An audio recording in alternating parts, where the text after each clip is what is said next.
द्वैतविशिष्टवादकुशवैरद्वैतभकृर्चितं सारसारविचारचारुमनसं सङ्घावतं वल्लभम् स्वाप्तानाप्तसमस्तजीवसदयं ज्ञानाश्रयमाश्रयम् स्वाप्तानाप्तसमस्तजीवसदयं ज्ञानाश्रयमाश्रयम् वन्दे द्वैतगुरुं जगतां धीशङ्करं शङ्करम् वन्दे द्वैतगुरुं जगतां धीशङ्करं शङ्करम्।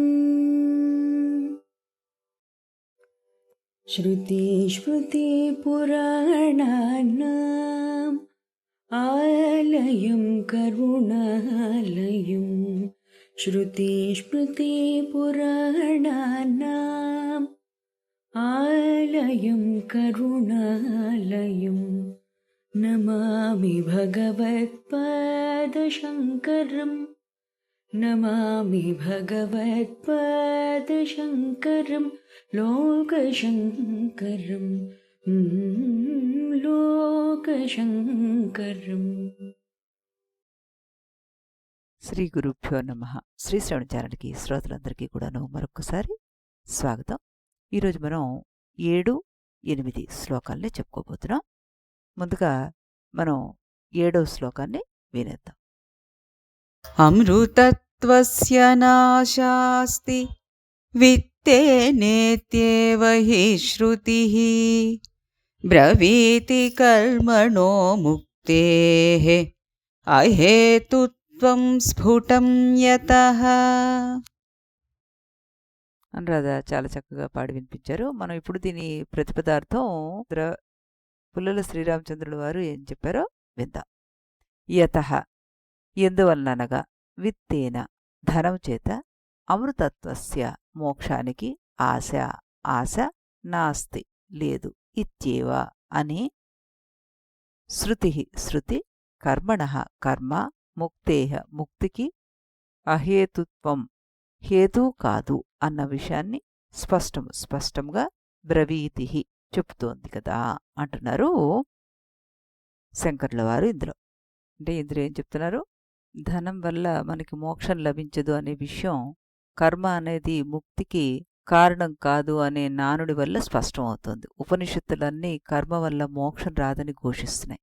కాబట్టి కర్మ వల్ల మనం సంపాదించే ధనం వల్ల మోక్షం రాదనేది స్పష్టంగా మనకి తెలుస్తున్న విషయం అన్నమాట. ధనంతో అమృతత్వం లభించదని శృతి మనకి చెప్తోంది. అందువల్ల కర్మలు ముక్తికి కారణం కాదని స్పష్టం అవుతుందన్నమాట.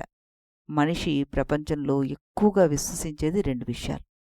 ఒకటి ధనము, రెండోది కర్మ. ధనం ఉంటే అన్నీ సాధ్యం అని భావిస్తాం. ఎక్కువ పుణ్యకర్మలు చేస్తే మోక్షం వస్తుంది అని అనుకుంటాం. కానీ శృతి ఒక గంభీరమైన సత్యాన్ని మనకి ప్రకటించిందనమాట. అమృతత్వం ధనంతో గాని కర్మలతో కానీ రాదు అంటూ. ఉపనిషత్తులో ఒక వాక్యం మనకి స్ఫురణకొస్తుంది. నా కర్మణ నా ప్రజయా ధనేన త్యాగేనైక అమృతత్వమానశు అంటూ. కర్మలతో కాదు, సంతానంతో కాదు, ధనంతో కాదు, త్యాగంతోనే అమృతత్వం అన్నారు. ఇక్కడ త్యాగం అంటే అహంకార త్యాగము, దేహాభిమానాన్ని విసర్జించడము అని.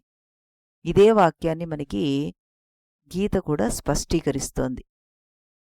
విహాయ కామాన్ యః సర్వాన్ పుమాన్ చరతి నిస్పృహః నిర్మమః నిరహంకారః సహ శాంతిం అధిగచ్చతి అంటూ చెప్తారనమాట. అంటే కోరికలన్నీ విడిచేసిన వాడికే శాంతి అంటూ చెప్పడం జరుగుతుంది. జీవన్ముక్తి అంటే ఏమిటి? ఇరుగు పొరుగు వారి విషయంలో చూపే సమతుల్యతను మన విషయంలో మనం చూపించడం అనమాట. మన పొరుగు వారికి ఒక సమస్య వస్తే మనం ఏం చేస్తాం? వెళ్ళి ఓదారుస్తాం, వారి కష్టాల్లో పాలు పంచుకుంటాం, మంచి సలహా కూడా ఇస్తాం. కానీ మనం కృంగిపోం, బెంబేలు పడిపోం. వారి సమస్యను సాక్షిభూతంగా చూస్తాం. నిజానికి ఇలా సాక్షిభూతంగా చూడడం వల్లే మన మనస్సు స్థిరంగా ఉండి ఆ సమస్యకి చక్కని పరిష్కారం చూపగలుగుతామన్నమాట. మన సమస్యను కూడా మనం అలాగే సాక్షిభూతంగా చూడగలిగితే మనం జీవన్ముక్తులం అవుతాం. అందువల్ల జీవన్ముక్తి అంటే మనస్సు యొక్క ప్రశాంత స్థితి. అజ్ఞానికి ఇలాంటి ప్రశాంతత అరుదుగా వచ్చిపోతే, జ్ఞానికి ఎప్పుడూ అలాంటి ప్రశాంతతే నెలకొని ఉంటుందన్నమాట. పుమాన్ అంటే ఇక్కడ జ్ఞాని అని అర్థం. నిస్పృహ అంటే ఆనందం కోసం బాహ్య వస్తువుల మీద ఆధారపడడు. అంటే బాహ్య వస్తువునేమి త్రోసిపుచ్చాడు, వాటిని అనుభవిస్తాడు, అనుబంధాలను చవిచూస్తాడు, కానీ వాటితో మమేకం చెందడనమాట. అనుబంధాలు ఉంటేనే ఆనందిస్తాడు, తెగిపోతే దుఃఖించడు. అనుబంధం అంటేనే ఇద్దరు వ్యక్తుల మధ్య బంధం అనుకుంటాం కదా మనం. ఒకరికి ఈ అనుబంధం మీద మక్కువ ఉన్నా ఇంకొకరికి ఉండకపోవచ్చు. ఈ రోజులో మనం ఇది చాలా సర్వసాధారణంగా చూడడం కూడా జరుగుతోంది. ఈ రోజుల్లో ఈ అనుబంధాలు శాశ్వతంగా నిలవడం లేదు. ఎక్కడో అక్కడ ఏ ఇద్దరు వ్యక్తుల మధ్యలో అనేక రకాల గొడవలు వస్తున్నాయి. ఆ అనుబంధం వీగిపోతోంది, మనసు చెదిరిపోతోంది అని చెప్తూ మనస్తత్వ శాస్త్రవేత్తలు మనకి అనేక మంది చెప్తుంటారు. ఈ చిన్న కారణాలకే వీగిపోతున్నాం మనం. కానీ జ్ఞానికి ఆ బాధ లేదు. అతను నిస్పృహ అంటే ఎవరి నుంచి ఏమీ ఆశించడు. సర్వాన్ కామాన్ విహాయ అంటే కామం అంటే విషయ వస్తువులు వ్యక్తుల మీద ఆధారపడడం మానేసి తానే హాయిగా ఉంటాడో తన ప్రపంచంలో అన్నమాట. అహంకారం అంటే శరీరంతో మమేకం చెందడం అనుకున్నాం కదా. ఈ శరీరం నేను అనుకోవడం. జ్ఞాని శరీరంతో మమేకం చెందడు అసలు. ఈ రకంగా అతను శాంతిని పొందేస్తాడు. ఇది ఇందులో చెప్తున్నారన్నమాట. భాగవతంలో రంతిదేవుడి కథ తెలుసు కదా. నా కామయే అహం గతి మీ ఈశ్వరాత్ అంటాడు. నాకు స్వర్గం, ఐశ్వర్యం, యోగశుద్ధి కావాలి అని కాదు, భగవద్భక్తి మాత్రం కావాలి అంటుంటారు. అంటే అదే అమృతతత్వ మార్గాన్ని చూపిస్తుంది కాబట్టి చక్కగా ఆయన రంతిదేవుడు ఆ విధంగా కోరుకున్నాడనమాట. మహాభారతాన్ని చూసుకున్నాం అనుకోండి, అక్కడ కూడా మనకు ఒక చక్కటి ఉదాహరణ కనబడుతుంది. ఏమిటది? యుధిష్ఠిరుడు మొత్తం రాజ్యాన్ని పొందాడు. అపార సంపద, మహిమ, వైభవం అన్నీ ఉన్నాయి. కానీ చివరికి ఏం చేశాడు? సర్వం విడిచిపెట్టేశాడు, మహాప్రస్థానం చేశాడు. ఎందుకు? ధనం శాశ్వతం కాదు, జ్ఞానం మాత్రమే నిత్యం అంటూ ఆయన తన ప్రయాణాన్ని, ఆ మహాప్రస్థానాన్ని చేశాడనమాట. ధనం భౌతిక సౌఖ్యాన్ని ఇస్తుంది, కర్మ చిత్తశుద్ధిని ఇస్తుంది, జ్ఞానం మాత్రం మోక్షసిద్ధినే ఇస్తుంది. ధనం శరీరాన్ని పోషిస్తుంది, కర్మ మనస్సును శుద్ధి చేస్తుంది, విచారం ఆత్మస్వరూపాన్ని మనకి ప్రత్యక్షం చేస్తుంది. విత్తం అనేది పరిమితమైనది, అమృతత్వం అన్నది అపరిమితమైనది. ఇందులో మనకి విత్తము, అమృతత్వం ఈ రెండు పదాలు వాడారు. పరిమితమైన సాధనతోటి అపరిమిత ఫలం ఎలా లభిస్తుంది? అందుకే శంకరులు వారు స్పష్టంగా చెప్పారు ఇందులో. కర్మలు ముక్తికి కారణం కావు అంటూ చెప్పారనమాట. ఇందులో ధనం సంపాదించాలి కానీ దానిలో మునిగిపోకూడదు. కర్మలు చెయ్యాలి కానీ పరగమ్యం ఒకటి ఉందని భావించాలి. ధనం చేతిలో ఉండాలి, హృదయంలో కాదు. కర్మ మార్గం జ్ఞానానికి గమ్యమై ఉండాలి. చక్కటి శ్లోకం మనం ఇప్పుడు విన్నాం. మళ్ళీ ఇప్పుడు మనం రెండో శ్లోకాన్ని, ఈ రోజుకి రెండో శ్లోకం అంటే 8వ శ్లోకాన్ని కూడా వినేద్దాం.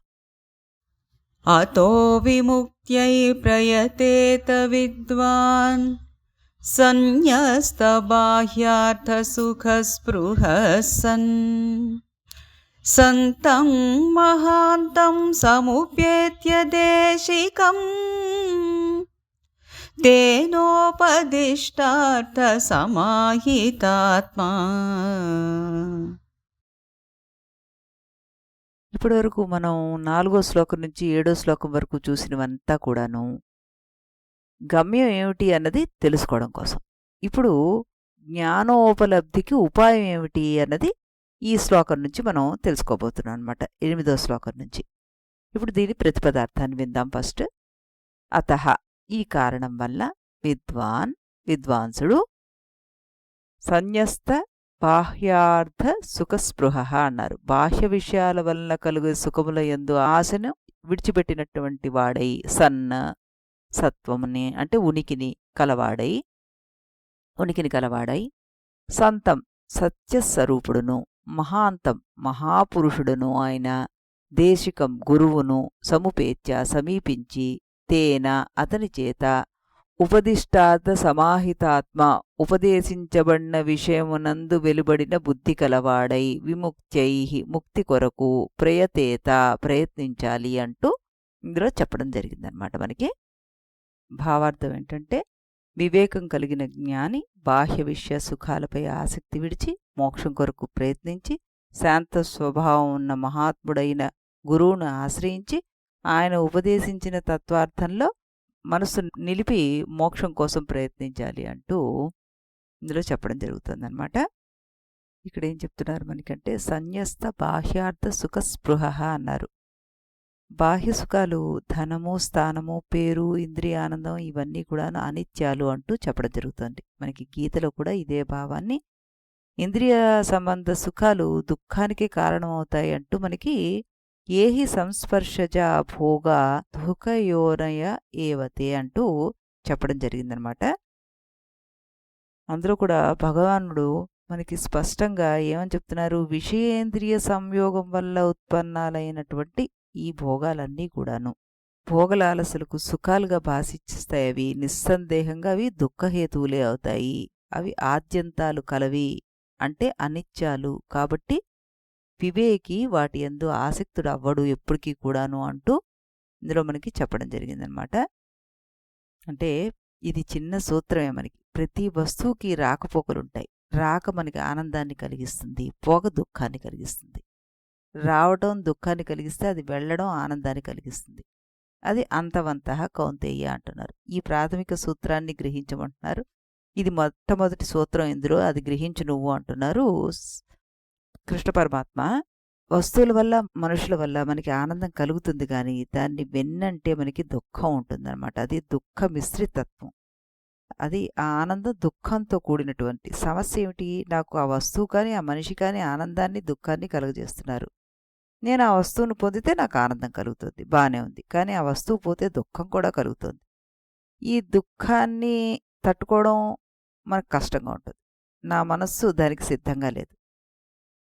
ఆ మనసు సిద్ధంగా లేదు కాబట్టి అది పోతే నాకు బాధ కలుగుతుంది అనమాట. ఈ బాధ పోవాలంటే ఏం చేయాలి, వస్తువు పొందితే కలిగే ఆనందం అది పోతే పోతుంది కాబట్టి అది పొందకుండా ఉంటే సరిపోతుంది కదా. అంటే కొంతమంది అంటారు, ఆహా పొందితే కొన్నాళ్ళైనా ఆనందంగా ఉంటాం కదా అంటారు కొంతమంది. ఆ వస్తువుని పొందకుండా ఉంటే సరిపోదా అని, అలా అని ఏమీ పొందకుండా ఉంటే మనస్సు శూన్యంగా ఉంటుంది అని అనుకుంటాం. ఒంటరితనం అన్ని బాధిస్తూ ఉంటుందన్నమాట. ఏ విధంగా చూసినా బాధే. అది పొందితే పోతుందనే బాధ, పొందకపోతే ఏమీ లేదనే బాధ. కాబట్టి ఈ సమస్యకి పరిష్కారం 2 మార్గాలు అంటున్నారు. పూర్ణత్వం పెంపొందించుకోవడం, ఆత్మస్థైర్యం పెంచుకోవడం. ఈ 2 వస్తే చాలు. ఆత్మన్యేవాత్మన తుష్ట, జ్ఞాని ఆత్మలోనే రమిస్తాడు అప్పుడు అంటున్నారు. ఆ పూర్ణత్వము అంటే అహం ఏషాం మమ ఏతే, వీరు నావారు నేను వారిని, ఈ బాహ్యమైన బంధాల జోలికి పోకుండా నాలోనే పూర్ణత్వం ఉందని గ్రహించడం అన్నమాట. బాహ్య వస్తువుల ధర చెల్లించకపోవడం. ఆత్మస్థైర్యం పెంచుకోవడం అంటే నేను నా వారిని వదులుకోలేను, నా వస్తువుల్ని వదులుకోలేను అంటే కృష్ణ పరమాత్మ అలా అయితే వాటన్నిటి వెంట దుఃఖాన్ని ఎదుర్కొనే ఆత్మస్థైర్యాన్ని నువ్వు పెంచుకో అంటూ మనకు చెప్తున్నాను. ఒకటే మార్గం ఈ రెండిటికి, ఆత్మస్థైర్యం రావాలన్నా పూర్ణత్వం రావాలన్నా అదే ఆత్మజ్ఞానాన్ని పొందడం అనమాట. ఆ రకంగా ఈ శ్లోకాన్ని మనం అర్థం చేసుకోవచ్చు. అలాగే రామాయణంలో రాముడు కూడాను అయోధ్యని క్షణంలో విడిచిపెట్టాడు. రాజ్యం పైన స్పృహే లేదు. అందుకే రావణ్ణి మనం విద్వాన్ అంటూ ఆయన లక్షణాల్లో చెప్పుకుంటాం. సంతం మహంతం సముపేత్య దేశికం, మోక్షానికి గురువు అవసరం. తద్విద్ది ప్రణిపాతే పరిప్రశ్నేన సేవయ అన్నారు మనకి గీతలోనే. గురువును ఆశ్రయించే మనం తెలుసుకోగలం. రామాయణంలో వశిష్ఠుణ్ణి ఆశ్రయించి రాముడు కూడాను లాభపడ్డారు అని మనం యోగ వాసిష్టంలో తెలుసుకున్నాం. అలాగే ధ్రువుడు నేరుగా ఏం మోక్షాన్ని పొందలేదు. మొదట నారదుణ్ణి ఆశ్రయించాడు. అర్జునుడు కురుక్షేత్రంలో అంతా అయోమయంగా ఉంటే మరి గురువుని ఆశ్రయించే కదా జ్ఞానాన్ని పొందింది. తేనోపదిష్టార్థ సమాహితాత్మ అన్నారు ఇక్కడ. అంటే గురువులు చెప్పిన తత్వంలో మనస్సుని మనం నిలపగలగాలి. ఇందాక మనం చెప్పుకున్నట్టుగా ధ్రువుడు నారదుడు చెప్పిన మంత్రంలో ఆ మనస్సును నిలిపి ఉంచాడు కాబట్టి ఆయనకి దైవానుగ్రహం, దైవ సాక్షాత్కారం కలిగాయి. రామాయణంలో లక్ష్మణుడు రాముని పాదసేవలో సమాహిత చిత్తుడయ్యాడు, గొప్పవాడయ్యాడు. మహాభారతంలో నష్టో మోహ స్మృతిర్లబ్ధ అంటూ మనస్సుని సమాహితం చేశాడు అర్జునుడు. ఒక ఇంద్రియ సుఖాన్ని తగ్గించుకుంటే, గురువుల ఉపదేశాన్ని నిత్యం పాటిస్తే అహం బ్రహ్మాస్మి అనే భావం నిలిపి ఉంటుంది మనకి. మోక్షం అన్నది యాదృచ్ఛికంగా వచ్చేది కాదు. అది ఒక వైరాగ్యాన్ని పెంపొందించుకొని గురువుని ఆశ్రయించి ఒక ధ్యానంలో కూర్చుంటే గాని, ఈ 3 అంటే ఈ త్రయం ఉంటే గాని మనం సాధించలేము అంటూ చక్కటి భావాన్ని ఈ శ్లోకం మనకిచ్చింది. మళ్ళీ మనం రేపు ఇదే సమయానికి ఇదే ఛానల్లో మరో 2 శ్లోకాలతోటి కలుద్దాం. భగవత్పాదులు వారు చెప్పిన ఈ గురు వాక్యాల్ని మనం మననం చేసుకుంటూ మన జీవితంలో ఆచరించడానికి ప్రయత్నం చేద్దాం. इति गुरुवाक्यम् इति गुरुवाक्यं विधि वेदान्तं विदितारकमिति ब्रह्ममु इति गुरुवाक्यं विधि वेदान्तं विदितारकमिति ब्रह्ममु इति मोदलिदि नडुमिदि तुदि తెలిసిన వాడెవడుగా ఇది మొదలిది నడుమిది తుది తెలిసిన వాడెవడుగా ఇది గురువాక్యం విధి వేదాంతం విదితారకమితి బ్రహ్మము ఇది గురువాక్యం.